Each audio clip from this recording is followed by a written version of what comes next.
अस्सलाम वालेकुम अज़ीज़ तलबा व तालिबात, मैं हूँ सैयद अरसलान बुखारी, आपका केमिस्ट्री का टीचर। बच्चों, सॉल्ट्स की तैयारी और सॉल्ट्स की अक़साम को हम बहुत तफसील के साथ पढ़ चुके हैं। अब बढ़ते हैं एक और टॉपिक की तरफ, जो कि है सॉल्ट्स के इस्तेमालात। हम देखेंगे कि हमारी ज़िंदगी में किन किन शोबों में, किन किन जगहों पर हम सॉल्ट्स का इस्तेमाल कर रहे हैं, सिर्फ़ और सिर्फ़ इंसानियत की भलाई के लिए। तो चले चलते हैं बोर्ड की तरफ और आपको बताते हैं कौन कौन से सॉल्ट्स किस किस जगह पर इस्तेमाल होते हैं। जी, तो अज़ीज़ तलबा, जैसे आपको इंट्रो में बताया गया कि आज का हमारे पास टॉपिक है सॉल्ट्स के इस्तेमालात, सॉल्ट्स के यूजेस, और इसको आपने एक लॉन्ग क्वेश्चन के तौर पे लाजमन प्रिपेयर करना है, क्योंकि ये बोर्ड के पेपर में इससे पहले भी लॉन्ग क्वेश्चन के तौर पर आ चुका है। अज़ीज़ तलबा, इस टॉपिक के अंदर 10 सॉल्ट्स के इस्तेमालात बताए गए हैं, जबकि इसके अंदर एक बेस के इस्तेमालात भी बता दिए गए हैं साथ में। तो कुल मिला के इस टेबल में 11 चीज़ें आपको नज़र आएंगी, जिनमें से 10 सॉल्ट्स हैं और एक बेस है। वो जब आएगा तो हम उसका जिक्र करेंगे। तो चलते हैं हमारे टॉपिक की तरफ कि कौन कौन से सॉल्ट्स आपके कोर्स में दिए गए हैं और उनके कौन कौन से यूजेस आपकी बुक में हैं। और साथ ही साथ मैं आपको वो चीज़ें भी बताऊंगा जो किताब के अंदर नहीं है, एक एक्स्ट्रा, एक हैंडफुल नॉलेज की सूरत में, ताकि आप उसको याद रखें और किसी भी जगह पर आप उसको दूसरों के साथ शेयर कर सकें। पहले नंबर पे जो सॉल्ट आपको बताया जा रहा है वो है सोडियम क्लोराइड। सोडियम क्लोराइड का फॉर्मूला है NaCl। सोडियम क्लोराइड का फॉर्मूला है NaCl। इसको टेबल सॉल्ट भी कहा जाता है। अजीज़ तलबा, इसको टेबल सॉल्ट भी कहते हैं, इसको सोडियम क्लोराइड भी कहते हैं, इसको कॉमन सॉल्ट भी कहते हैं, जबकि कुछ किताबों में इसका नाम हैलाइट भी लिखा गया है। तो हैलाइट के नाम से भी ये जाना जाता है। ये वही कॉमन सॉल्ट है जो हम घरों में इस्तेमाल करते हैं। तो इसका पहला इस्तेमाल तो यही है कि ये टेबल सॉल्ट के तौर पर इस्तेमाल होता है। टेबल सॉल्ट के तौर पर इस्तेमाल होने का क्या मतलब है कि हमारी जितनी भी फूड इंडस्ट्री है, ज़ाहिर है वो नमक के बगैर कुछ भी नहीं है। तो जितना भी हमारी फूड इंडस्ट्री है उसमें जो सॉल्ट इस्तेमाल होता है वो सोडियम क्लोराइड है। तो खाने को जायका देने के लिए गोश्त के ऊपर लगाया जाता है टेबल सॉल्ट, ताकि उसके अंदर मौजूद जितना पानी है वो सारा बाहर निकल आए। इन तमाम चीज़ों में हमने अपने डोमेस्टिक इस्तेमाल में, आम घरेलू इस्तेमाल में, हमने सोडियम क्लोराइड को टेबल सॉल्ट के तौर पर इस्तेमाल होते हुए देखा है। तो टेबल सॉल्ट के तौर पर ये इस्तेमाल होता है और हम कह सकते हैं कि ये फ्लेवर के तौर पे फूड्स के अंदर इस्तेमाल होता है। दूसरे नंबर पे बर्फ़ को ख़त्म करता है। सोडियम क्लोराइड की एक बड़ी कमाल की खूबी है कि ये वाटर के साथ, पानी के साथ फोर्सेस डेवलप कर लेता है। चूँकि इसके अंदर आइंस होते हैं, तो आइंस वो पानी के साथ फ़ौरन से फोर्सेस डेवलप कर लेते हैं, तो ये बर्फ़ वगैरह को पिघलाने में काम आता है। तो ये बर्फ़ को ख़त्म करता है, बिलख़ुसूस सर्दियों में जब बहुत ज़्यादा बर्फ़ जमी हो, तो उस बर्फ़ को ख़त्म करने के लिए सोडियम क्लोराइड अमूमन उस पे डाल दिया जाता है। ये प्रैक्टिस हमारे इन इलाकों में तो ना सही, अलबत्ता जो हमारे शुमाली इलाका जात हैं, जो हमारे बर्फ़ानी इलाके हैं, उन सब के अंदर ये कॉमन सी प्रैक्टिस होती है। सोडियम क्लोराइड के इंडस्ट्रियल इस्तेमालात बहुत ज़्यादा हैं। इसके इंडस्ट्रियल इस्तेमालात इतने ज़्यादा क्यों हैं? क्योंकि कुदरत ने हमें बहुत ज़्यादा कसीर तादाद के अंदर सोडियम क्लोराइड से नवाजा है। अगर हम पाकिस्तान की भी बात करें तो पाकिस्तान में भी इसके बहुत बड़े रिज़र्व्स मौजूद हैं, जहाँ पर बहुत सारे तलबा अपने स्कूल कॉलेजेस की तरफ से गए होंगे और उन्होंने देखा होगा कि पहाड़ के पहाड़ सोडियम क्लोराइड से मिलके बने हुए हैं। तो इसलिए इसके इंडस्ट्रियल इस्तेमालात बहुत ज़्यादा। इंडस्ट्रीज़ में सोडियम क्लोराइड को इस्तेमाल करते हुए हम सोडियम मेटल बना सकते हैं। सोडियम मेटल को Na से शो किया जाता है। अजीज़ तलबा, सोडियम के बारे में आपने पहले भी पढ़ा है कि सोडियम एक बहुत रिएक्टिव मेटल है और वो इतना ज़्यादा रिएक्टिव है कि वो आम हवा के साथ और हत्ता पानी के साथ तो बहुत ही ख़तरनाक रिएक्शन शो करता है। और सोडियम अगर इतना ज़्यादा रिएक्टिव है तो ज़मीन के नीचे जो अल्लाह ताला ने इसको बनाया वो हमेशा कंबाइंड फॉर्म में निकलता है। तो अगर हमें खालिस फॉर्म में सोडियम चाहिए हो तो हम सोडियम क्लोराइड के ज़रिए उसको ले सकते हैं। और नहम क्लास में आपने डाउन सेल के नाम से एक टॉपिक पढ़ा था, जिसमें आपने पिघला हुआ सोडियम क्लोराइड इस्तेमाल किया था, उसकी इलेक्ट्रोलिसिस की थी और उससे हम सोडियम मेटल बनाने में कामयाब हो गए थे। तो ये वही तरीका है जिसका यहाँ पर मुख्तसर से अल्फाज में जिक्र किया जा रहा है। दूसरे नंबर पे इंडस्ट्रियल इस्तेमालात में कास्टिक सोडा इससे बनाया जा सकता है। कास्टिक सोडा जिसका फार्मूला आप सब जानते हैं, सोडियम हाइड्रोक्साइड है। और सोडियम हाइड्रोक्साइड के बारे में हम बेसिस के इस्तेमालात में पढ़ चुके हैं कि ये साबुन और डिटर्जेंट्स बनाने में इस्तेमाल होता है। तो सोडियम हाइड्रोक्साइड बनाने के लिए भी हम सोडियम क्लोराइड का इस्तेमाल कर सकते हैं। और नहम क्लास में नेल्सन सेल के ज़रिए आपने सोडियम क्लोराइड के एक्वस सोल्यूशन से कास्टिक सोडा बनाना सीखा हुआ है। तो ये भी आपके समझ में आ रहा है कि यहाँ से हम इसको बना सकते हैं। जबकि तीसरे नंबर पे वॉशिंग सोडा है। वॉशिंग सोडा का फॉर्मूला है Na2CO3, इसको सोडियम कार्बोनेट कहा जाता है और इसके साथ 10 पानी के मॉलिक्यूल्स जुड़े होते हैं, यानी वाटर ऑफ क्रिस्टलाइजेशन 10 साथ में जुड़े होते हैं। तो वॉशिंग सोडा आपको नाम से पता चल रहा है कि ये भी डिटर्जेंट्स और साबुन वगैरह बनाने की इंडस्ट्री में इस्तेमाल होगा, इसलिए सोडियम क्लोराइड के इंडस्ट्रियल इस्तेमालात भी बहुत ज़्यादा निकल रहे हैं। तो आपकी बुक के मुताबिक ये टेबल सॉल्ट के तौर पे इस्तेमाल होता है, यानी फूड फ्लेवर्स के तौर पे फूड इंडस्ट्री में इस्तेमाल होता है।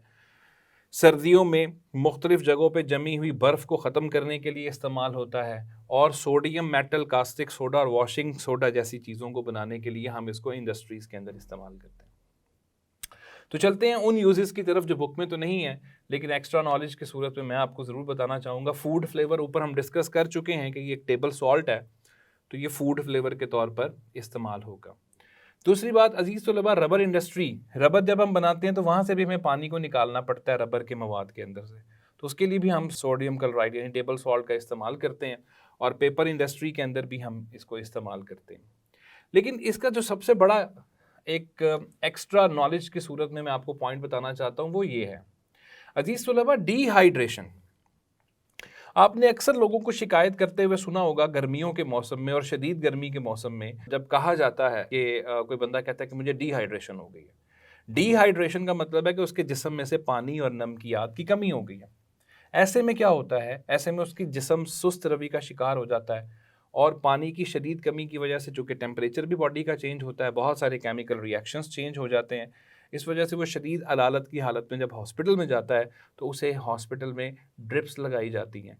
उन ड्रिप्स के अंदर अजीज़ तलबा पानी के अंदर सोडियम क्लोराइड की एक ख़ास मिकदार और चंद और सॉल्ट्स को ऐड किया होता है।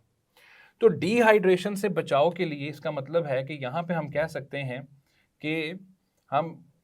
हैं कि अमराज या ये इसका मेडिकल फ़ायदा है,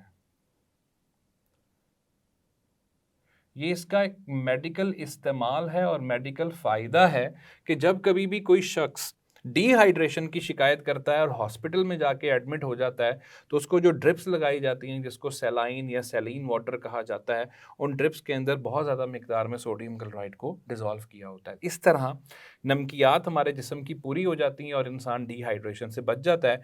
एक्सेसिव डिहाइड्रेशन, हद से ज़्यादा डिहाइड्रेशन मौत की तरफ भी इंसान को लेके जा सकती है। तो इसका मतलब है कि सोडियम क्लोराइड को हम वहाँ पे इस्तेमाल कर सकते हैं। अजीज़ तलबा, ये था सोडियम क्लोराइड के इस्तेमालात। अब चलते हैं सोडियम कार्बोनेट। आपको नज़र आएगा कि मैंने पॉइंट नंबर 2 और पॉइंट नंबर 3 दोनों पे सोडियम कार्बोनेट लिखा हुआ है, लेकिन आगे उनके नाम थोड़े से मुख्तलिफ लिखे हुए हैं, जैसे सोडियम कार्बोनेट सोडा ऐश और सोडियम कार्बोनेट वॉशिंग सोडा। इन दोनों में क्या फ़र्क है अजीज़ तलबा? यहाँ पर मैं आपको हवाला देना चाहूँगा दो तरह के कंपाउंड्स का। केमिस्ट्री में दो तरह के कंपाउंड्स होते हैं, एक जिनका नाम होता है एनहाइड्रस। अजीज़ तलबा, इस नाम को गौर से सुनिएगा।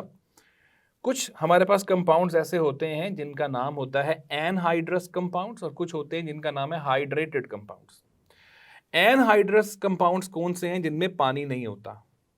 और हाइड्रेटेड कंपाउंड्स वो हैं जिनमें पानी जुड़ा होता है। जैसे मिसाल के तौर पे सोडियम कार्बोनेट वॉशिंग सोडा की जब सूरत में होता है तो इसका फॉर्मूला Na2CO3 ही होता है, मगर इसके साथ 10 पानी के मॉलिक्यूल्स जिनका नाम वाटर ऑफ क्रिस्टलाइजेशन है वो जुड़ चुके होते हैं।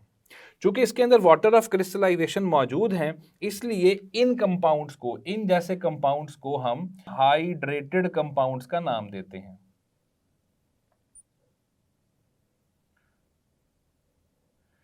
अजीज तलबा, इनको हम हाइड्रेटेड कंपाउंड्स का नाम देते हैं।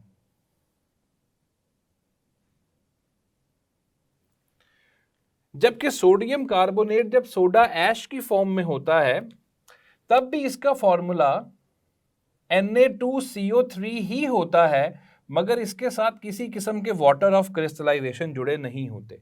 यानी ये बगैर पानी के मॉलिक्यूल्स के साथ होता है, बिल्कुल ड्राइड फॉर्म में आप कह लीजिए होता है ये भी पाउडर की फॉर्म में होता है, ये भी पाउडर की फॉर्म में। लेकिन जब हम उनकी अंदर स्ट्रक्चर को देखते हैं तो हमें पता चलता है कि इसके लैटिस के अंदर इसके क्रिस्टल के साथ 10 पानी के मॉलिक्यूल्स जुड़ चुके हैं, जबकि वो बिल्कुल पानी के बगैर है। तो ऐसे कंपाउंड्स को एनहाइड्रस कंपाउंड्स का नाम दिया जाता है।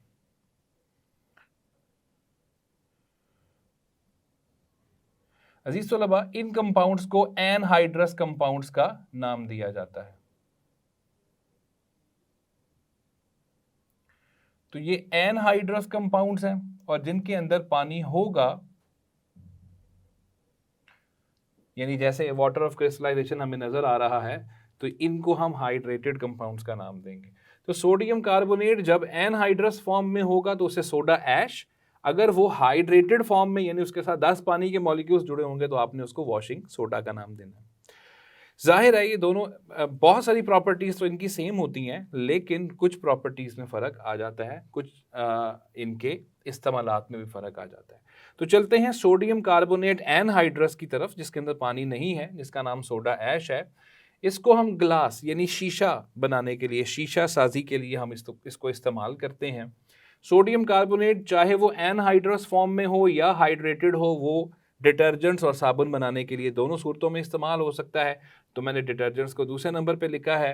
पेपर पल्प, इसके बारे में लास्ट टॉपिक में भी हम लोग डिस्कस कर चुके हैं कि पल्प जो होता है, पेपर बनाने के लिए हमें एक ख़ास गूदे की ज़रूरत पड़ती है, वो बनाने के लिए भी हम सोडियम कार्बोनेट का इस्तेमाल करते हैं। जबकि चंद एक दूसरे केमिकल्स बनाने के लिए भी हम सोडियम कार्बोनेट का इस्तेमाल कर सकते हैं। अब कौन से केमिकल्स हम इनके ज़रिए बना सकते हैं, इनका जिक्र आपकी किताब में नहीं है, लेकिन मैं ख़ास तौर पे एक कंपाउंड का जिक्र करना चाहूँगा, सोडियम फॉस्फेट का। सोडियम फॉस्फेट जो कि बहुत इंपॉर्टेंट कंपाउंड है, उस कंपाउंड को बनाने के लिए हम सोडियम कार्बोनेट का इस्तेमाल करते हैं। लेबॉर्ट्री में सोडियम कार्बोनेट को और फॉस्फोरिक एसिड का आपस में रिएक्शन करवाते हैं, जिससे सोडियम फॉस्फेट बन जाता है और फिर इसको हम बाद में फार्मास्यूटिकल इंडस्ट्रीज के अंदर अद्वियात साजी में इस्तेमाल करते हैं। तो ये वो यूजेस थे जो आपकी किताब के अंदर गिवन है। अब चलते हैं उन यूजेस की तरफ जो कि एक्स्ट्रा है। मिसाल के तौर पे वाटर ग्लास बनाने के लिए, अजीज तलबा, ये मैंने आपके सामने एक फार्मूला लिखा हुआ है Na2SiO3। ये फार्मूला है सोडियम सिलिकेट का, इसे कहते हैं सोडियम सिलिकेट। सोडियम सिलिकेट जिसका फॉर्मूला Na2SiO3 है, ये वाटर ग्लास बनाने के काम आता है। यानी एक ख़ास शीशे की तरह का एक कंपाउंड है। आप इसको प्योर शीशा तो नहीं कह सकते, शीशे की तरह का एक कंपाउंड, ऐसे वाटर ग्लास कहा जाता है। इसको बनाने के लिए हम सोडियम कार्बोनेट, सोडा ऐश का इस्तेमाल करते हैं। अजीज तलबा, ये जो दूसरा यूज़ मैंने आपके सामने लिखा हुआ है, इसके अंदर है फॉर्मिंग एजेंट। सोडियम कार्बोनेट को हम फॉर्मिंग एजेंट के तौर पे इस्तेमाल करते हैं। नाम से आपको समझ लग रहा है फॉर्मिंग एजेंट का मतलब क्या है, ये फोम बनाएगा, यानी ये झाग बनाएगा। और इसकी इसी प्रॉपर्टी की वजह से इसको टूथपेस्ट के अंदर इस्तेमाल किया जाता है। तो जितनी भी टूथपेस्ट हम लोग इस्तेमाल करते हैं, उनमें चूंकि हम, जैसे ही आपने देखा है कि ब्रश से हम उसको रब करते हैं तो उससे फोम क्रिएट हो जाती है, झाग बन जाती है। तो उसमें झाग बनाने के लिए हम सोडियम कार्बोनेट, सोडा ऐश का इस्तेमाल करते हैं। तो सोडा ऐश टूथपेस्ट के अंदर फोमिंग एजेंट के तौर पर भी इस्तेमाल होता है। तो हम ये कह सकते हैं कि इंडस्ट्रीज में इसके काफ़ी ज़्यादा इस्तेमाल आता है। इसके अलावा बोरेक्स की तैयारी, अजीज तलबा, लेबॉर्ट्रीज के अंदर भी हम इसको बना सकते हैं, लेकिन इंडस्ट्रीज में बिलखसूस सोडियम कार्बोनेट को हम इस्तेमाल करते हैं बोरेक्स की तैयारी के लिए। अजीज तलबा, बोरेक्स क्या है? बोरेक्स एक ऐसा कंपाउंड है जिसको सोडियम टेट्राबोरेट कहा जाता है। आने वाले अभी टॉपिक के अंदर इसका जिक्र आएगा।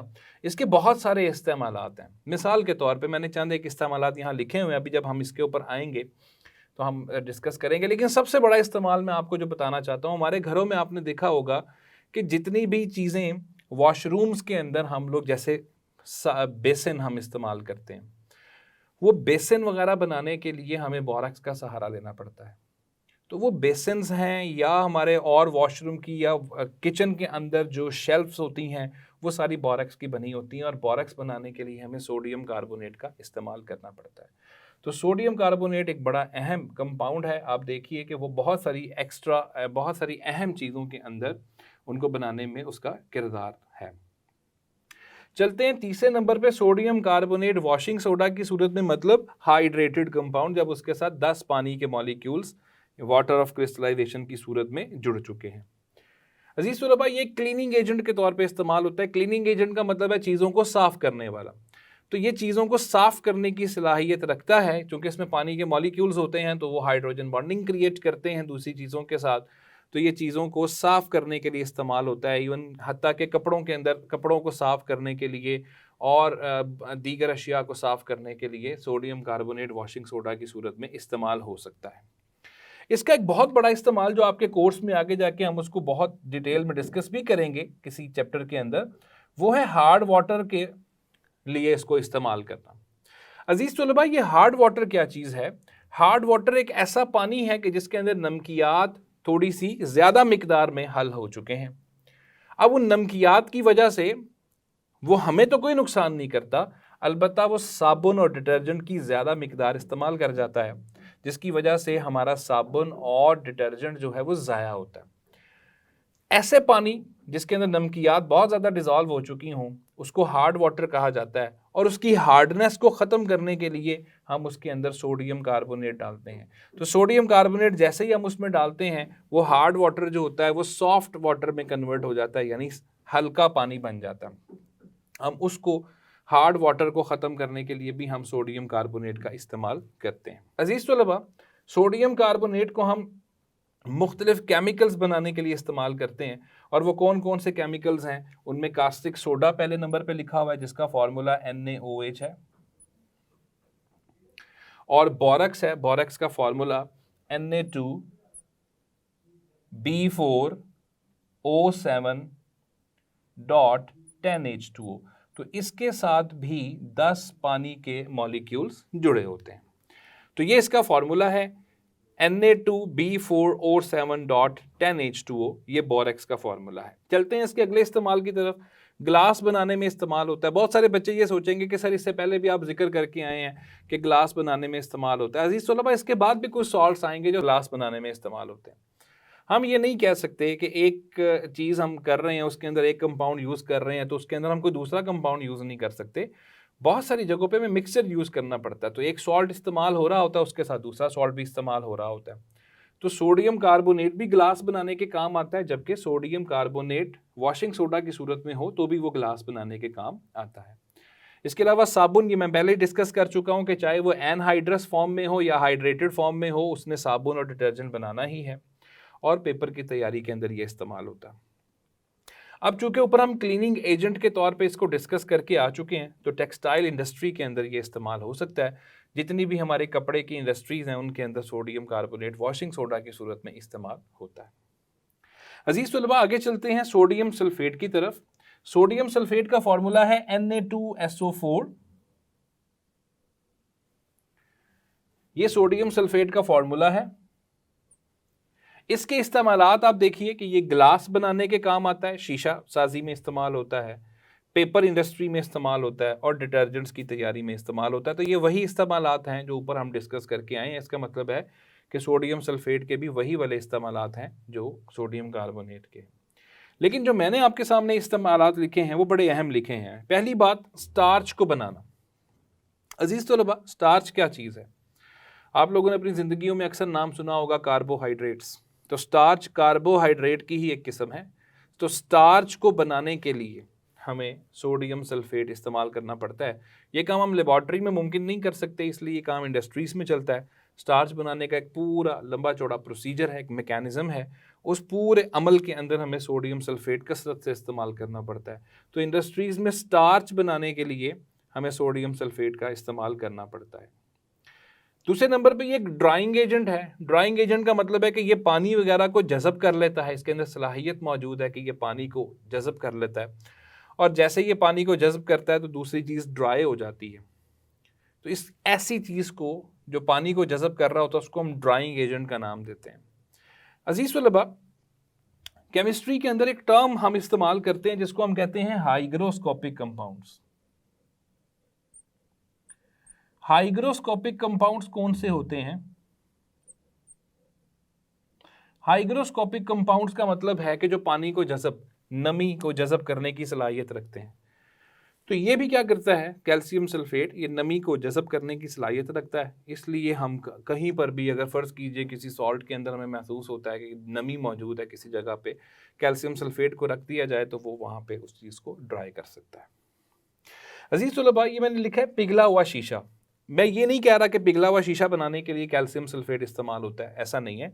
पिघला हुआ शीशा जो होता है, जब उसको सॉलिड बना के शीशा बना रहे होते हैं, चूँकि ज़ाहिर है उसको इतना हीट करना पड़ता है कि वो पिघल जाता है और उसके बाद फिर उसे ठंडा करते हैं, ठंडा करके फिर वो शीशे की शक्ल में आता है। तो जब वो पिघला हुआ होता है तो उसके अंदर मुख्तलिफ गैसेस के बबल्स बन जाते हैं। तो उन बबल्स को, चूँकि ये एक ड्राइंग एजेंट है, ये चीज़ों को जज़ब करने की सलाहियत रखता है, तो उन बबल्स वगैरह को निकालने के लिए, ताकि शीशा साफ़ सुथरी हालत में आ जाए, क्योंकि अगर उसके अंदर बबल्स होंगे और जब वो शीशा कूल डाउन हो जाएगा, कूल डाउन होकर वो अपनी एक ख़ास शक्ल में आ जाएगा, तो उसके अंदर हमें वो बबल्स नज़र आएंगे। तो इसलिए उन बबल्स को ख़त्म करने के लिए सोडियम सल्फेट जो है उसका इस्तेमाल करना पड़ता है, जिसका फार्मूला Na2SO4 है। तो इस तरह ये 4 सॉल्ट्स जो हैं उनके यूजेस को हमने डिटेल में डिस्कस कर लिया। चलते हैं 5वें सॉल्ट की तरफ, जिसका नाम है सोडियम सिलिकेट। और सोडियम सिलिकेट का फार्मूला मैं पहले ही यहाँ लिख कर आया हुआ हूँ, तो इसको हम यहाँ पर रिपीट करेंगे कि ये Na2SiO3 है। और चूंकि ये सिलिकेट है तो बेटा आमतौर पे सिलिकेट जो होते हैं वो शीशा साजी में इस्तेमाल होते हैं, तो इसके जो है वो आप शीशा साजी इसके साथ भी अटैच कर सकते हैं। चलते हैं इसके पहले इस्तेमाल जो आपकी बुक में लिखे हुए हैं कि डिटर्जेंट्स की तैयारी के लिए इस्तेमाल होता है। बहुत सारे सॉल्ट्स इससे पहले भी हमने डिटर्जेंट्स की तैयारी के लिए इस्तेमाल किए हैं, उनका पढ़ा है। तो ये भी डिटर्जेंट्स की तैयारी के लिए इस्तेमाल हो सकता है। ये एक क्लीनिंग एजेंट के तौर पे इस्तेमाल होता है, जो हमने पहले भी पढ़ लिया कि चीज़ों को साफ़ करने की सलाहियत रखता है। अलबत्ता इसके अंदर जो अहम चीज़ है वो ये है कि ये एडहेसिव्स बनाने के लिए भी इस्तेमाल होता है। अजीज़ तलबा, ये एडहेसिव्स क्या हैं? एडहेसिव्स आम तौर पे चिपकने वाली चीज़ों को कहा जाता है, कि जो चिपकने वाली चीज़ें हैं वो आमतौर पे एडहेसिव्स हैं। मिसाल के तौर पे आपने अपनी ज़िंदगियों में ग्लू देखी होगी कि ग्लू चीज़ों को जोड़ देती है, आपके हाथ पे लगती है, आपके हाथ भी आपस में चिपकते हैं, उसे एडहेसिव कहा जाता है। तो चिपकने वाली चीज़ों की इसके अंदर अल्लाह ताला ने ऐसी सलाहियत रखी हुई है कि ये बहुत ज़्यादा स्ट्रॉन्ग बॉन्डिंग जो है फोर्सेस क्रिएट कर लेता है सरफेसेस के दरमियान में, इसलिए इसको एडहेसिव्स की तैयारी के लिए इस्तेमाल करते हैं। इसीलिए मैंने 2 एडहेसिव्स का जिक्र आपके सामने यहाँ पर एक्स्ट्रा इन्फॉर्मेशन की सूरत में कर दिया है। एक है सीमेंट और एक है कंक्रीट। आप सब जानते हैं कि सीमेंट हमारे घरों के अंदर कंस्ट्रक्शन पर्पस के लिए इस्तेमाल होता है। एक बिल्डिंग बगैर सीमेंट के खड़ी नहीं हो सकती है, कोई भी डैम बगैर सीमेंट और कंक्रीट के नहीं बन सकता। तो सीमेंट और कंक्रीट का काम क्या होता है अजीज़ तलबा? उनका काम होता है वो चीज़ों को जोड़ देते हैं। हम एक ईंट रखते हैं, उस ईंट की एक लेयर लगाते हैं, उसके ऊपर सीमेंट लगाते हैं, उसके ऊपर दूसरी ईंट की लेयर लगा देते हैं, वो आपस में चिपक जाती है। इसी तरह हम उसके ऊपर एक लेयर सीमेंट की लगाते हैं, फिर एक उसके ऊपर एक लेयर ईंट की लगा देते हैं। तो ये चूंकि चिपकने की सलाहियत रखते हैं, इसलिए उन्हें एडहेसिव्स कहा जाता है। और एडहेसिव्स की तैयारी के लिए हम सोडियम सिलिकेट नाम का सॉल्ट इसमें इस्तेमाल करते हैं। दूसरे नंबर पर जो मैंने इस्तेमाल लिखा है वाटर ट्रीटमेंट का है। वाटर ट्रीटमेंट का मतलब है कि पानी की सफाई। इसमें मुख्तलिफ जगहों पर पानी की सफाई के ट्रीटमेंट प्लांट्स लगे हुए हैं। तो पानी की सफाई जो है उसके लिए हम सोडियम सिलिकेट का इस्तेमाल करते हैं। Sodium silicate water treatment plants में आमतौर पर इस्तेमाल होता है और ये उसके अंदर मौजूद चीज़ों को निकाल देता है, साफ कर देता है पानी को। चलते हैं अगले सॉल्ट की तरफ, वो है सोडियम क्लोरेट। सोडियम क्लोरेट का फॉर्मूला है NaClO3। सोडियम क्लोरेट के साथ सबसे जो अहम चीज़ जुड़ी हुई है कि ये धमाका खेज अशिया बनाने के काम आता है, जिन्हें एक्सप्लोजिव्स कहा जाता है। अजीज़ तलबा, जितने भी एक्सप्लोजिव्स हैं, अब हम ये नहीं कह रहे कि सारे के सारे एक्सप्लोजिव्स हैं, लेकिन बहुत सारे ऐसे एक्सप्लोजिव्स हैं जिनके अंदर हम सोडियम क्लोरेट को इस्तेमाल करते हैं और ये धमाका खेज अशिया को बनाने के लिए इस्तेमाल होता है। चूँकि ये बहुत रिएक्टिव होता है और हवा में रिएक्ट कर जाता है हल्की सी आग लगने पर, तो ये धमाका खेज चीज़ों के अंदर इस्तेमाल हो सकता है। प्लास्टिक बनाने के लिए ये इस्तेमाल होता है। वैसे तो प्लास्टिक प्योरली एक ऑर्गेनिक कंपाउंड्स का मिक्सचर है, लेकिन सोडियम क्लोरेट उसके अंदर इस्तेमाल होता है उसको बनाने के लिए। कुछ केमिकल्स अगर हमें बनाने हो तो हमें सोडियम क्लोरेट का जो है वो सहारा लेना पड़ता है। अब इन केमिकल्स के नाम जो हैं वो आपकी बुक में गिवन नहीं है, बस ये लिखा हुआ है कि कुछ केमिकल्स बनाने पड़ते हैं। मैं दो नाम आपको बताता हूँ, पोटेशियम क्लोराइड और आयोडीन। इन दो कंपाउंड्स को बनाने के लिए हम सोडियम क्लोराइड का रिएक्शन करवा सकते हैं। सोडियम क्लोराइड को सिर्फ तोड़ते हैं, हीट करते हैं, जिसका नाम है थर्मल डीकम्पोजिशन। तो उसको थर्मल डीकम्पोजिशन से हमें पोटेशियम क्लोराइड जो है वो मिल जाता है। चलते हैं कुछ ऐसे यूजेस की तरफ जो बुक में नहीं है। अजीज तलबा, ये एक हर्बिसाइड के तौर पर इस्तेमाल होता है। इस लफ्ज पे गौर कीजिए, हर्बिसाइड क्या होता है। अजीज तलबा, ये लफ्ज निकला है हर्ब से, और हर्ब कहते हैं गैर जरूरी पौधे जो एक फसल में उग जाते हैं। आपने अक्सर देखा होगा कि एक फसल उगाई जाती है, जब वो फसल उग रही होती है, वो अच्छे तरीके से ग्रो कर रही होती है, तो वहाँ छोटे छोटे छोटे छोटे गैर ज़रूरी पौधे खुद ब खुद उग जाते हैं। उन गैर ज़रूरी पौधों को हर्ब्स कहा जाता है, जो कि फसल को नुकसान पहुंचा रहे होते हैं, क्योंकि वो उनके हिस्से की भी खुराक हासिल कर रहे होते हैं, जिससे जो एक फसल होती है उसकी ग्रोथ और पैदावार मुतासिर हो जाती है। हम उन गैर ज़रूरी प्लांट्स जिनका नाम हर्ब्स है, उन हर्ब्स को मारने के लिए हम कुछ दवाइयाँ बनाते हैं जिनका नाम है हर्बिसाइड्स। तो हर्बिसाइड्स जो हैं वो क्या हैं? गैर ज़रूरी पौधे मारने वाली अद्वियात। तो ये वो दवाइयाँ हैं कि जिसके ज़रिए हम गैर ज़रूरी पौधों को मार सकते हैं। अलबत्ता इनसे भी पौधों को नुकसान हो जाता है, लेकिन ये हम बड़े तरीके से जो है उनका स्प्रे करते हैं। तो सोडियम क्लोराइड जो है वो हर्बिसाइड्स बनाने के लिए इस्तेमाल होता है। दूसरे नंबर पे, चूँकि ऊपर हम बता चुके हैं कि ये धमाका खेज अशिया के लिए इस्तेमाल होता है, तो ये माचिस साजी में भी इस्तेमाल होता है। चमड़ा और पेपर बनाने के लिए भी हम इसको इस्तेमाल करते हैं। लेदर इंडस्ट्री का बड़ा कॉमन सा, क्योंकि उसके ऊपर जितने भी चीज़ें होती हैं, खालों के ऊपर बाल और ये वो सब उतारने के लिए हम सोडियम क्लोराइड का इस्तेमाल करते हैं। अजीज तलबा, आप आते हैं बोरेक्स के ऊपर, जिसका नाम सोडियम टेट्राबोरेट लिखा हुआ है, और बार बार हम उसका पहले जिक्र कर रहे थे। तो सोडियम टेट्राबोरेट, जिसका फॉर्मूला है Na2B4O7, और इसके साथ 10 पानी के मॉलिक्यूल्स जुड़े होते हैं, इसको कहा जाता है बोरेक्स। तो असल में सोडियम टेट्राबोरेट उसका केमिकल नेम है, जबकि बोरेक्स भी उसको कहा जाता है। ज़्यादातर ये बोरेक्स के नाम से जाना जाता है। अजीज तलबा, आप में से जितने भी लोग अगर कभी किसी ऊंचाई वाले किसी हमारे जैसे शुमाली इलाका जाता है, वहाँ आप गए हों, तो वहाँ पर जो बहुत ही ठंडे इलाके हैं, वहाँ की जो झीलें हैं, उनके ऊपर एक सफ़ेद सी चादर अक्सर आ जाती है, बर्फ सी आ जाती है, वो बोरेक्स की होती है। सोडियम टेट्राबोरेट उसका केमिकल नेम है और फार्मूला आपके सामने है।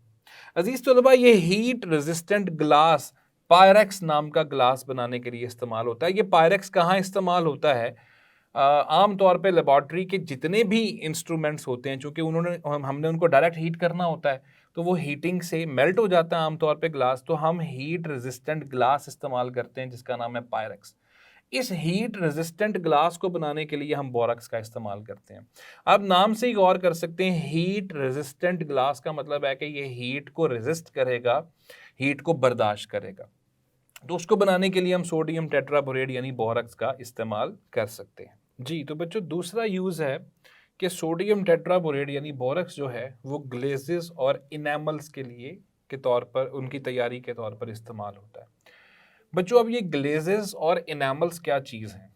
आपने अक्सर देखा होगा कि मुख्तलिफ जगहों पर अगर आपका कभी विज़िट हुआ हो, तो आपने देखा होगा कि बहुत खूबसूरत नक्श निगारी वाले बर्तन जो होते हैं, वो पत्थर के बने हुए बर्तन आपको कहीं ना कहीं नज़र आते हैं। उनके ऊपर बहुत खूबसूरत सी पेंटिंग्स हुई होती हैं। हत्ता कि हमारे घरों में भी हम देखते हैं कि मुख्तलिफ वॉशरूम की जो चीज़ें हैं, जैसे बेसिन है या बाथ टब है, उन सब के ऊपर हम देखते हैं कि वो एक तो पत्थर के बने हुए हैं और उन पे बहुत खूबसूरत नक्श निगारी हुई होती है।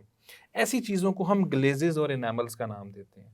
ज़्यादातर ग्लेजेस और इनेमल्स छोटे बर्तनों को कहा जाता है जो पत्थरों से बनते हैं और उनके ऊपर हमने बहुत खूबसूरत नक्श निगारी की होती है।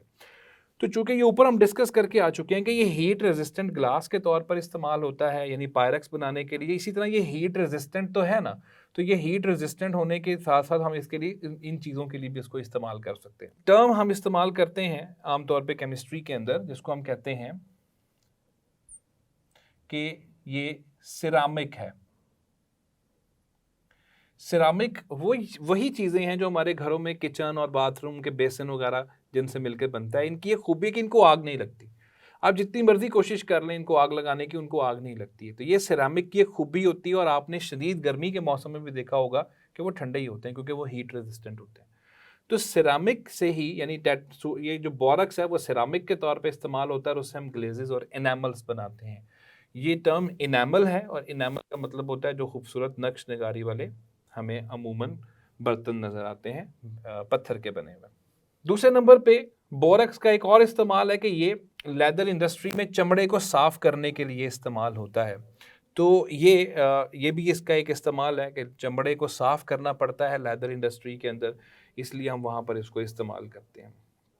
चलते हैं कुछ एक्स्ट्रा यूजेस की तरफ।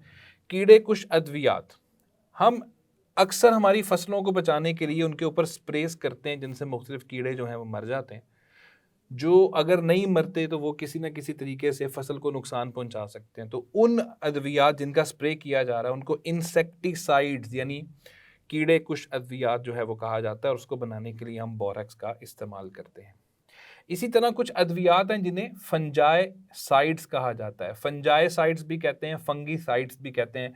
वो फंजाई को मारते हैं। इसका मतलब है कि बोरक्स के अंदर अल्लाह ताला ने कुदरती तौर पे ये ताकत रखी हुई है कि ये माइक्रो ऑर्गेनिजम्स जैसे कि छोटे छोटे कीड़े मकोड़े और बैक्टीरिया और फंजाई वगैरह को मारने की सलाहियत रखता है। इसलिए हम इसको उन अद्वियात को बनाने के लिए इस्तेमाल करते हैं।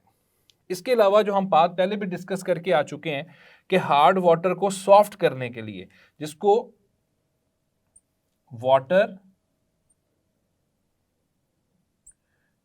सॉफ्टनिंग कहा जाता है, यानी हार्ड वाटर को आप सॉफ्ट वाटर में कन्वर्ट करते हैं, इसको वाटर सॉफ्टनिंग कहा जाता है। ज़्यादा नमकियात वाले पानी को उसमें से नमकियात को ख़त्म कर दिया जाता है। तो उस मकसद के लिए भी बोरक्स को इस्तेमाल किया जाता है। और दूसरे नंबर पे ये क्लीनिंग एजेंट है जो चीज़ों को साफ़ करने के लिए, उनको क्लीन करने के लिए भी हम इस्तेमाल करते हैं। तो ये थे बोरक्स के इस्तेमालात। अब चलते हैं अगले सॉल्ट पे जिसका नाम है कैल्शियम क्लोराइड। कैल्शियम क्लोराइड का फॉर्मूला है CaCl2। अजीज तलबा एक बार जहन में रखिएगा कि जो हम पहले नंबर पर पढ़कर आए हैं सोडियम क्लोराइड और यहाँ पे हम पढ़ रहे हैं कैल्शियम क्लोराइड, इन दोनों की बहुत सारी प्रॉपर्टीज सेम है। तो ये असल में ममासलत रखता है, ये ममासलत रखता है NaCl के साथ। तो जिस तरह आप जहां जहां पे NaCl का इस्तेमाल करते हैं वहां वहां पर बहुत सारी जगहों पे कैल्शियम क्लोराइड का भी इस्तेमाल हो जाता है।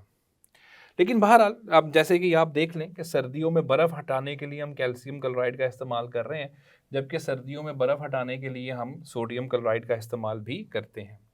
ड्राइंग एजेंट के तौर पे ये भी इस्तेमाल होता है, वो बहुत कम होता है, लेकिन ज़्यादातर हम लेबॉर्ट्री के अंदर ड्राइंग एजेंट के तौर पे कैल्शियम क्लोराइड को इस्तेमाल करते हैं। आम तौर पे जब कभी भी हम लेबॉर्ट्री में मुख्तलिफ गैसेस बनाते हैं तो उन गैसेस के अंदर पानी के बुखारात जो होते हैं वो मिक्स हो चुके होते हैं। तो पानी के बिलखसूस पानी के बुखारात को जज्ब करने के लिए हम कैल्शियम क्लोराइड को इस्तेमाल करते हैं। तो ये जो ड्राइंग एजेंट है, ये ड्राइंग एजेंट असल में गैसेस के लिए हम इस्तेमाल करते हैं। मुख्तलिफ गैस जो हम लेबॉर्ट्री में मुख्तलिफ गैस बनाते हैं उनको ड्राई करने के लिए हम कैल्शियम क्लोराइड जो है इस्तेमाल करते हैं। और ये फ्रीजिंग एजेंट के तौर पे भी इस्तेमाल होता है, यानी चीज़ों को फ्रीज करने के लिए भी इसको इस्तेमाल किया जाता है। अजीज़ तलबा ये खेलों के मशरूबात में इस्तेमाल होता है। मैं यहाँ पर एक टर्म आपको बताना चाहूँगा जिसको हम कहते हैं इलेक्ट्रोलाइट। एक तो इलेक्ट्रोलाइट आप इलेक्ट्रोकेमिस्ट्री में पिछले साल पढ़कर आए हैं। ये दूसरा इलेक्ट्रोलाइट है, ये वो इलेक्ट्रोलाइट है जो हमारे जिस्म के अंदर मौजूद होता है और ये हमारी जिस्म के अंदर जो नर्व इम्पल्स दिमाग से जा रही होती है उसकी फ्लो में मदद देता है। जो इतने भी मैसेजेस दिमाग से हमारे पूरे जिस्म में जा रहे होते हैं, यही बात शुरू में मैं डिस्कस करके आया था कि जब किसी इंसान को डिहाइड्रेशन होती है तो असल में पानी के साथ साथ उसके जिस्म से मेटाबोलाइट्स और इलेक्ट्रोलाइट्स की कमी हो जाती है। तो उसके अंदर कैल्शियम क्लोराइड एक बहुत अच्छी चीज़ है। कैल्शियम क्लोराइड अगर हमारी बॉडी के अंदर हम लेते हैं उसको तो ये बहुत जल्दी डिहाइड्रेशन के असर को ख़त्म करता है। इसलिए आपने देखा होगा कि जितने भी स्पोर्ट्समैन हैं, जितने भी खेलों के अंदर इन्वॉल्व जितने भी लोग हैं, वो सारे के सारे जितने भी एथलीट्स हैं वो ख़ास ड्रिंक्स पीते हैं और उन ड्रिंक्स के अंदर असल में कैल्शियम क्लोराइड बहुत ज़्यादा इस्तेमाल होता है। दूसरी बात, ये चारकोल बनाने के लिए इस्तेमाल होता है, और चारकोल हम कोयले से अमूमन बनाते हैं, तो उसको बनाने के लिए इंडस्ट्री में कैल्शियम क्लोराइड का इस्तेमाल करना पड़ता है, और चारकोल को हम मुख्तलिफ जगहों पे इस्तेमाल करते हैं। बिलखसूस चारकोल ख़ुद एक बहुत अच्छा एब्जॉर्बेंट है, या आम तौर पे मुख्तलिफ गैर ज़रूरी चीज़ों को हम एब्जॉर्ब करने के लिए चारकोल का इस्तेमाल करते हैं, तो ये भी इसका कैल्शियम क्लोराइड के इस्तेमालात में से एक है।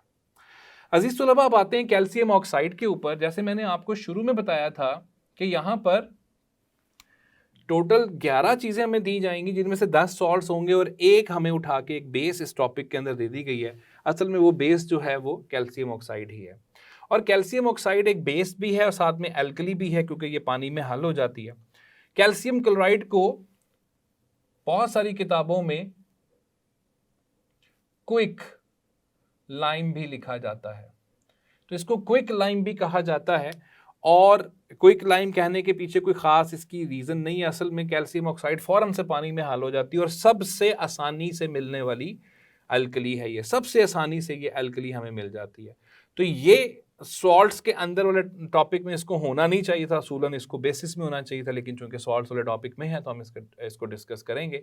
अजीज़ तलबा, ये एक ड्राइंग एजेंट के तौर पे इस्तेमाल होता है। जिस तरह कैल्शियम क्लोराइड चीज़ों को ड्राई करता है और ख़ास तौर पे गैसों को ड्राई करता है, इसी तरह कैल्शियम ऑक्साइड जो है वो भी ड्राइंग एजेंट के तौर पर इस्तेमाल होता है और चीज़ों को ड्राई कर देता है। स्टील बनाने के लिए हम कैल्शियम ऑक्साइड का इस्तेमाल करते हैं, और कौन सा स्टील, वो मैंने यहाँ पे लिखा हुआ है कि हाई ग्रेड स्टील। अजीज़ तलबा, स्टील जो है वो आयरन से ही बनता है। स्टील जो है वो आयरन का एलॉय है, आयरन के अंदर हम मुख्तलिफ मेटल्स डालते हैं जिससे स्टील बन जाता है। चूँकि आयरन को जंग लग जाता है और उसकी प्रॉपर्टीज़ उस जंग लगने की वजह से ख़राब हो जाती हैं, तो हम क्या करते हैं, आयरन के अंदर दूसरे मेटल्स ऐड करके स्टील बना लेते हैं, क्योंकि स्टील को जंग नहीं लगता। तो स्टील बनाने के लिए और हाई ग्रेड अच्छी क्वालिटी का स्टील बनाने के लिए हम कैल्शियम ऑक्साइड का इस्तेमाल बड़ी बड़ी इंडस्ट्रीज़ में करते हैं।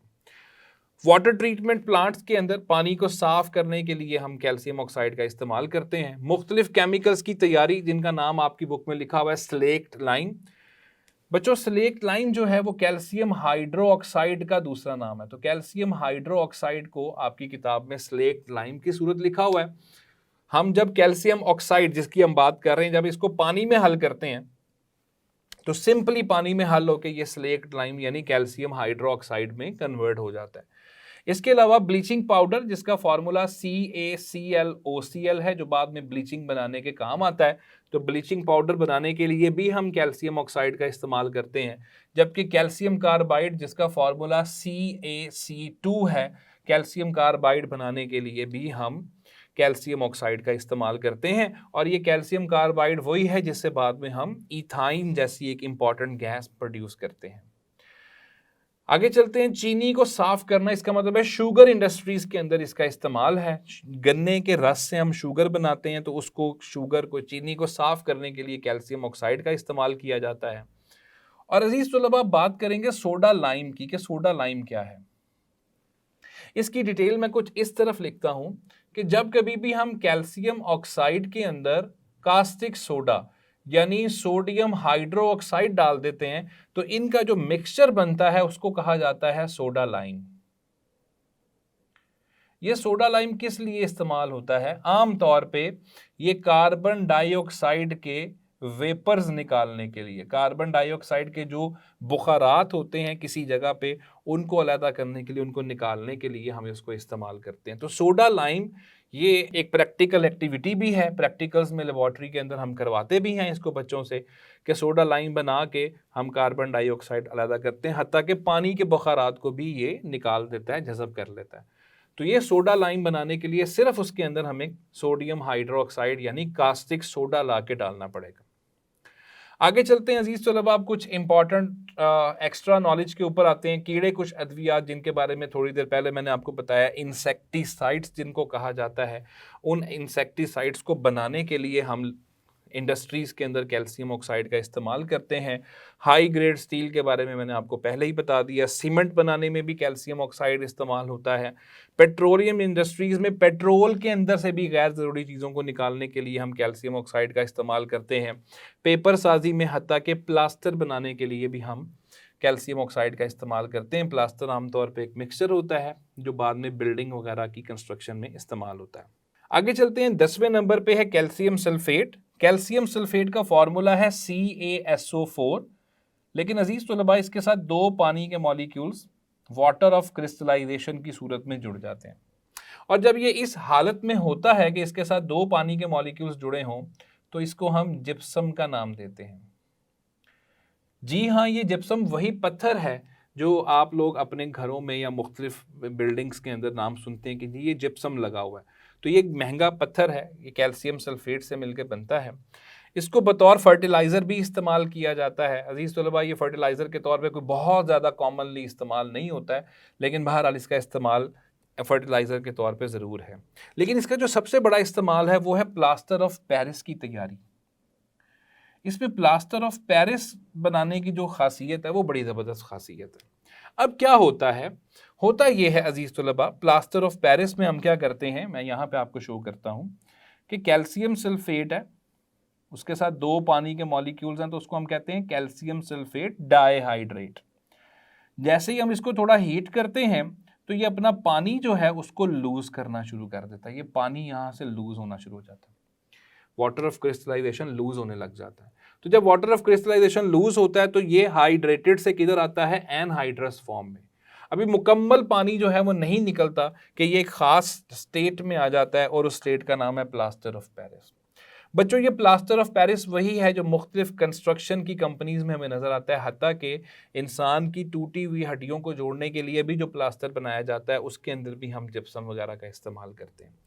ये ख़ास तौर पे प्लास्टर ऑफ पेरिस क्या है, ये जो हम जिप्सम से प्लास्टर ऑफ पेरिस बनाते हैं इससे हम मुजस्मा साजी करते हैं। मुख्तलिफ जगहों पे जो आपको मुजस्मे बने हुए नज़र आते हैं, जो लोगों के घरों में पड़े होते हैं या म्यूज़ियम्स में पड़े होते हैं या डिफरेंट मॉन्यूमेंट्स में पड़े होते हैं, तो उन सारे मुजस्मों को बनाया हम प्लास्टर ऑफ पेरिस से जाता है और उसके लिए हमें कैल्शियम सल्फेट को सिर्फ हीट करना पड़ता है। अब चलते हैं कुछ और एक्स्ट्रा यूजेस में। दंदान साजी यानी डेंटिस्ट्री, दांत बनाने के लिए भी हम कैल्शियम सल्फेट यानी जिप्सम का इस्तेमाल करते हैं। तो ये दांत साजी यानी दंदान साजी के अंदर भी ये इस्तेमाल होता है। एक वक्त था कि सल्फ्यूरिक एसिड की तैयारी के लिए भी हम इसको इस्तेमाल करते थे, लेकिन ये बात कुछ पुरानी हो चुकी, यानी 1970 तक का हमें सबूत मिलता है कि 1970 तक सल्फ्यूरिक एसिड की प्रोडक्शन हम जिप्सम से कर रहे थे। चूँकि बाद में एक ज़्यादा अच्छा मेथड डेवलप कर लिया गया, इसलिए इसको छोड़ दिया गया। अजीज़ तलबा, जो ड्राई मिल्क हम लोग इस्तेमाल करते हैं उसकी इंडस्ट्री में भी हम कैल्शियम सल्फेट को इस्तेमाल करते हैं। चलते हैं आखिरी सॉल्ट की तरफ जिसका नाम है पोटेशियम नाइट्रेट, और पोटेशियम नाइट्रेट का फॉर्मूला है KNO3।